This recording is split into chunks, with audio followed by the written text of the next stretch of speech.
এই জুলাইয়ের বিপক্ষে অবস্থান নিয়ে সরকার পার পাবে না ইনশাআল্লাহ। গণভোটের গণরায়ের মাধ্যমে এই জুলাইয়ের আকাঙ্ক্ষা ইনশাআল্লাহ বাস্তবায়ন হবে। আসসালামু আলাইকুম ওয়া রাহমাতুল্লাহ।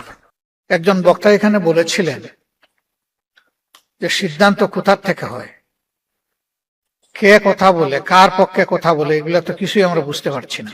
আমি জাস্ট একটা ছোট্ট গল্প আপনাদেরকে শোনাতে চাই। এখন যেভাবে এসি আছে, ফ্যান ঘুরে, একসময় ওইরকম বিজলি বাতি জ্বলতো না, ফ্যান ঘুরতো না, এসি চলতো না।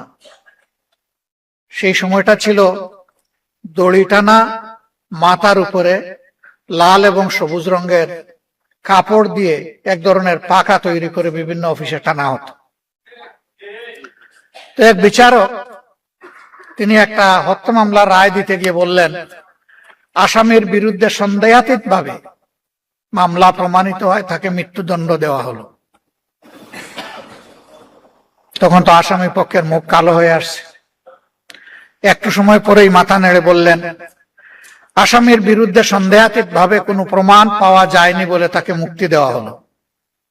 কারণ একবার বলে যে মৃত্যুদণ্ড, আবার বলে মুক্তি, এরকম ৩-৪ বার বলার পরে পেশকার বলল, স্যার আপনি তো পরস্পর বিরোধী রায় বলেই যাচ্ছেন, আমি কি করব, দোষটা কি আমার?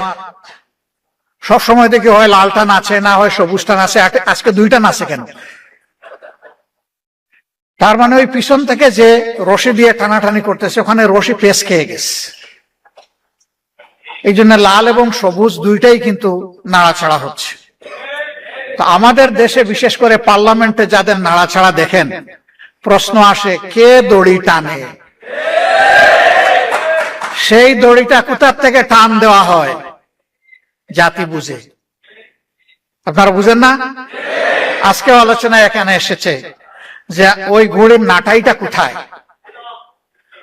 ওখান থেকেই এটা নাড়াচাড়া করা হচ্ছে। এই জন্য অস্থিরতা। এক সময় গণভোট হারাম, আর এক সময় না, এটা অর্ধেক হালাল। এক সময় একই অর্ডারের গুস্ত হালাল, কিন্তু শুরুয়াটা, জুলটা তার হারাম।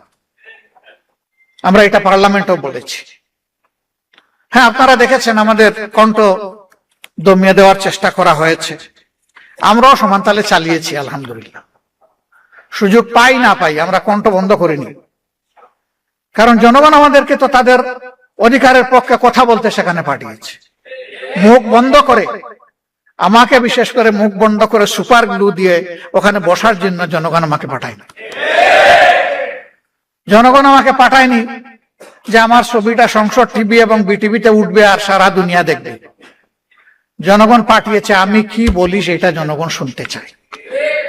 আমার সহকর্মীরা, সহযোদ্ধারা, বিরোধী দলের এমপিরা জনগণের অধিকারের পক্ষে কি করে সেটা জনগণ দেখতে চায়। আমরা আপনাদেরকে কথা দিচ্ছি, আমরা সংসদে যাওয়ার আগেই বলেছি এই সংসদের বিভিন্ন ধরনের সুবিধা নেওয়ার জন্য আমরা এখানে যাচ্ছি না। অনেক সুবিধা আছে, স্বেচ্ছায় অবলীলায় ছেড়ে দেব, নিবই না।